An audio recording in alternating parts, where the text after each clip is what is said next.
It's your boy King Jiffy Coates, and today we're going to be talking about something interesting, because there's always that game that you fire up a million times that everybody tells you you will love, that the moment you step into the game and they put you in the back of a helicopter and you see the logo flashes built into the city line behind you, and all of the surrounding area is just gorgeous and perfectly crafted, that no matter how hard they try to get you to love the beginning of the game, you can't get into it.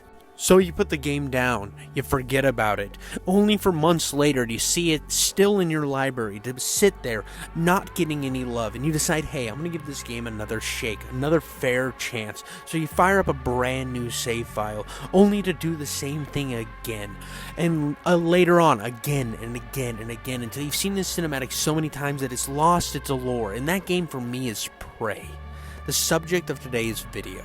This game has everything a game should have at the beginning of the game to get you hooked, especially for somebody like me. It's got the hints of mystery. It has the bits of almost like a Fallout style game. It has sci-fi elements, and I'm a big Halo fan. It has so many things, slight horror vibes, because even though I am not the biggest survival horror guy, I do like horror games such as like Fear. So when I started playing this game time and time again, and going through and talking to my fat Asian brother Alex, which you just saw a few seconds ago, and then going through the real quippy test that it puts you through, which every single question has to do with the weird would you save one guy on the train tracks versus 5? It's like those moral dilemmas. I'm not gonna lie, I would save neither of them because I don't know how to drive a train, so I would just leave the train doing what it has to do because I'm not a conductor. And then oh well, what if you're the guy flipping the switch on the rail tracks? Why am I at the rail tracks? What do I have nothing better to do on my weekend than just sit at the rail tracks and wait for somebody to anyways. Then you see a Rorschach test at the end of this little quiz thing, and nothing good ever comes from a Rorschach test, and certainly enough, things start happening on the other side, this Venom-like thing, which is another thing that should be grabbing me, because I love Venom, and I love that movie with Ryan Reynolds and Jake Gyllenhaal, where it's like Venom on a space station, which is basically this game. I look it up, I can't remember what it's called, but there's a movie basically like the Prey game. And you get stuck right back in your apartment where nothing has changed. Everything is the same, except for when you open the door and you enter into the hallway and you realize that everything's gone awry. And you pick up a trusty wrench because the maintenance guy in the hallway is no longer chipper and excited to see you. He's deader than shit. So now you know something's different, something's off. What is it? What's going on? So you start to uncover some secrets, start to look into what's going on. You pick up a chair and in anger, you run over to the window and throw it, only the glass doesn't break, but your wrench can do that job, to find out that you're on the set of the fucking Truman Show. And I remember the first time I saw this, I was like, oh, that's freaking cool, man. By the 8th time I saw this, and the first time I saw this too, I kind of skipped some stuff here, but holy cow, this eye thing is nuts. But yeah, the first time I saw them break the window and just kind of slam you into this new world, you're like, oh, okay, this is the game we're getting into. And once I saw the upgrading tree, though, that's where I kind of felt like this game was different. It was similar, you know. I'd seen a lot of the elements of this game in other games that I had played. Now, that's not a bad thing, because I think this game implements a lot of the things that other games have done well.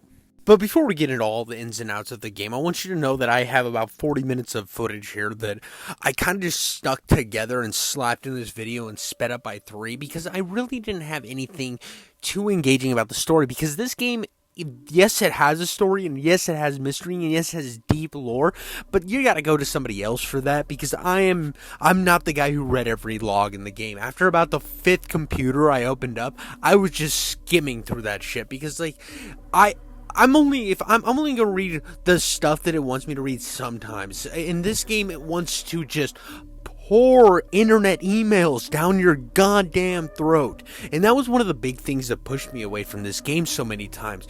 That and the fact that everything is so hard to kill. And there's codes everywhere and you have to go find them all the time. And that's one of the big problems this game has compared to a lot of games in its genre. There's a lot of games, and yes, this game is not is like a combination of a survival horror game and an immersive sim. Now, the problem with that, for me in particular, is I don't really like survival horror. It's never been really my genre. I'm not the biggest fan of it. A lot, like even this Last of Us, it was one of those games I threw on easy just to experience the story. I hate the crafting. I hate the grind. It just, for me, seems tedious and annoying. Because I feel like instead of the game just giving you the tools you need to succeed from the beginning, you sit there scrounging, and every second you don't have what you need to do what you want to do, so you're just kind of stuck hiding and crawling, and it just, for me, it just doesn't, it takes the fun out of the game. So a lot of times I'll take survival horror games, drop them to easy, and then just experience the game I want to, the way I want to experience it. Well, with this game, it's something except for on another level, because the whole time in this game, what happens is you're on a space station called Talos 1, and you're exploring from the front of the ship to the back of the ship to the middle of the ship. You're going all over this son of a bitch, sometimes even on the outside, and flying around in space, moonwalking and shit, because this weird venom alien has taken over, and you are either you're torn between listening to your brother who's telling you stuff, to this robot named January who's secretly actually a recording of you, but with AI ChatGPT installed, but like future version that's like, hey, I'm you, but named January. And then there's actual recordings of you telling you what to do, who's actually the same as January. There's so much shit going on in this game, but that's only a small part of it. Most of the time, it's just you roaming throughout this thing, killing monsters. And for the most part, you spend like the good first hour of this game only with a wrench. Maybe even longer. I think I spent like the first hour and a half, 2 hours even, without a weapon, just walking around with the wrench, exploring, trying to figure out where the hell to go, because the game will tell you where to go, but you won't have the necessary stuff to get into that area, so you have to go search around and find this guy, and then go to a computer terminal to search up this guy, and then go find that guy, and then go in there's this dead body, and then, oh, well, I didn't search this cupboard, and it's endless. But it's fun. You might not realize it at first, like I didn't the first time I tried to get in this game. I couldn't understand it.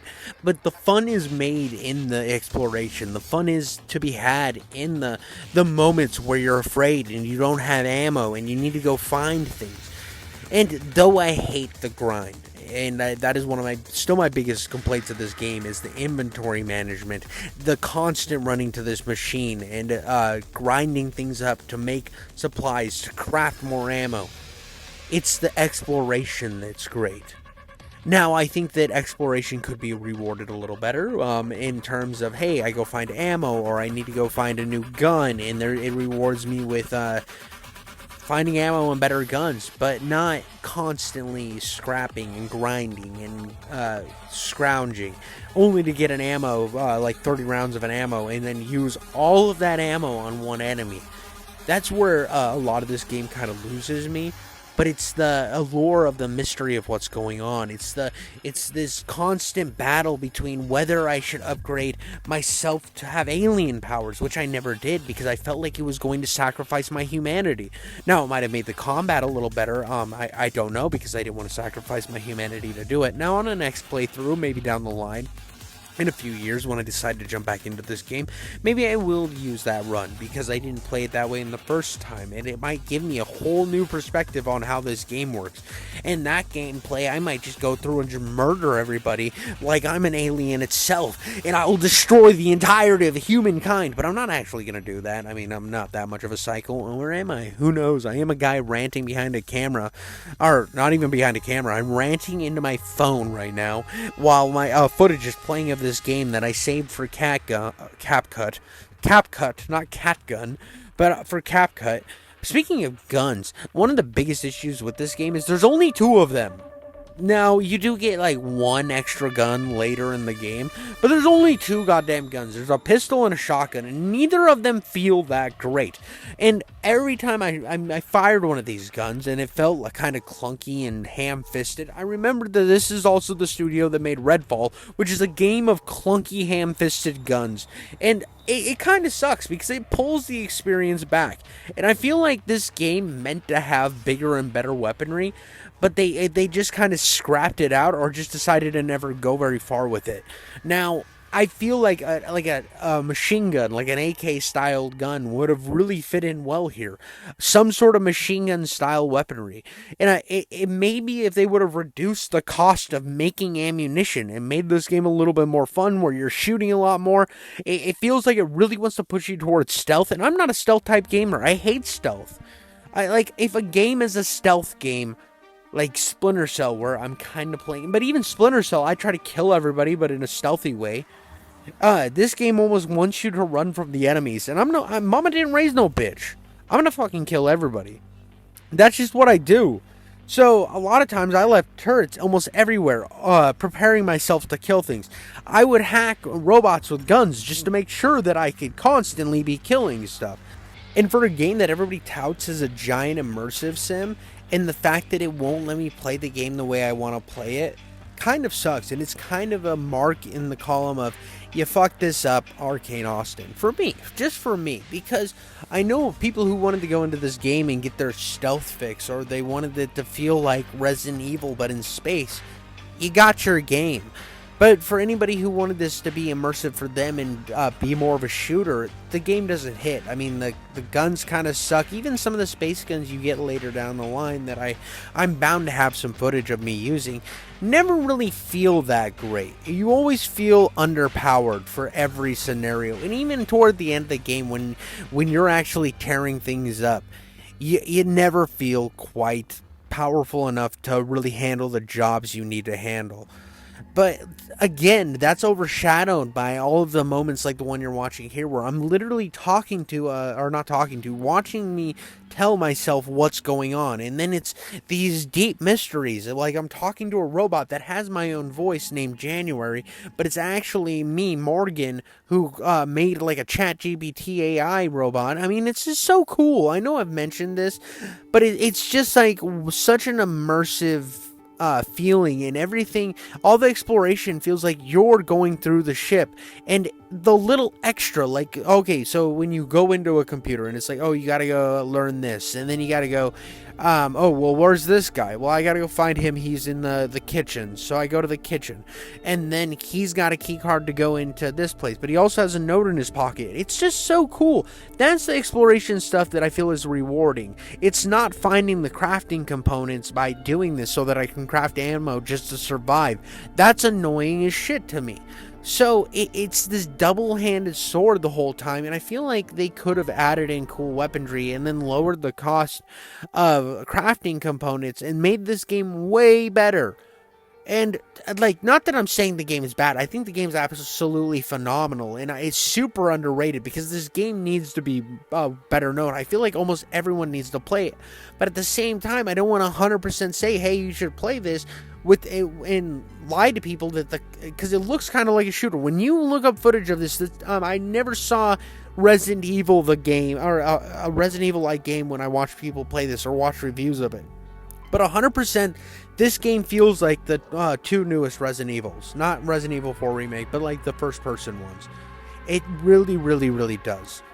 And I feel like that's something that needs to be said, because I think Immersive Sim, I think Half-Life 2, I think Deus Ex, and this game really doesn't play like those. It's not as action-packed as those, and I often hear this game put in the same regard as them, or even like System Shock. And the System Shock games have way, way more action than this does.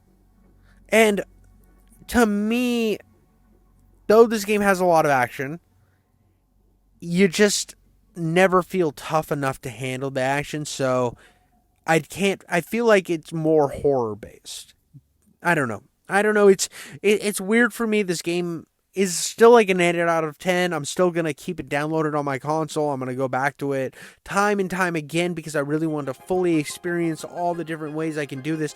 And like the exploration stuff, like me using the little goop gum to like foam up the walls and run up there. That is ingenious. That is way cooler than almost anything else I've seen in a game. And it's the little things like that that make this game so goddamn great. And I want everybody to play it. And even if they have to drop the game down to story difficulty, I think they should play it, because I played this game from on normal most of the time till I went to easy because I got so sick of grinding for ammo.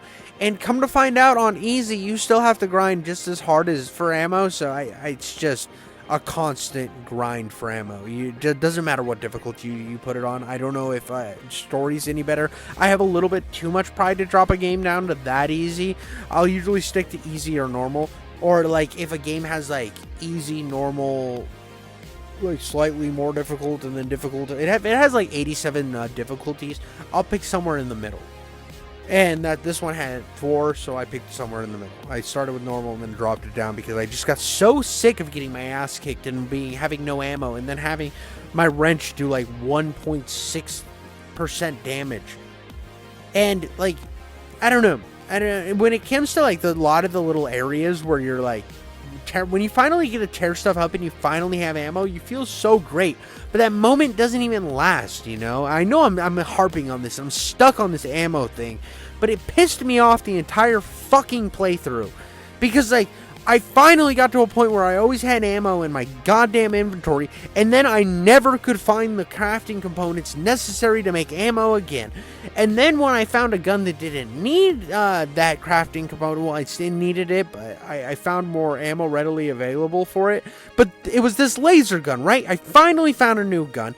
This laser gun's like, oh, cool. And then I see how long it takes to fucking kill things. It's endless. And I hated this thing. It was like a fucking flamethrower in games.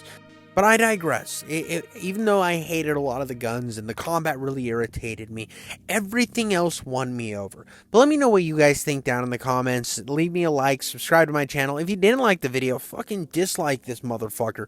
And then tell me how I'm a piece of shit in the comments. Tell me how I'm wrong and how the combat in this game is fucking peak. And how everything worked perfectly in the game. And it's a 10 out of 10, and me saying it's an 8 out of 10 is just wrong, and I'm an idiot. Until next time, guys, stay classy, stay ugly, stay beautiful. I don't care. Love y'all.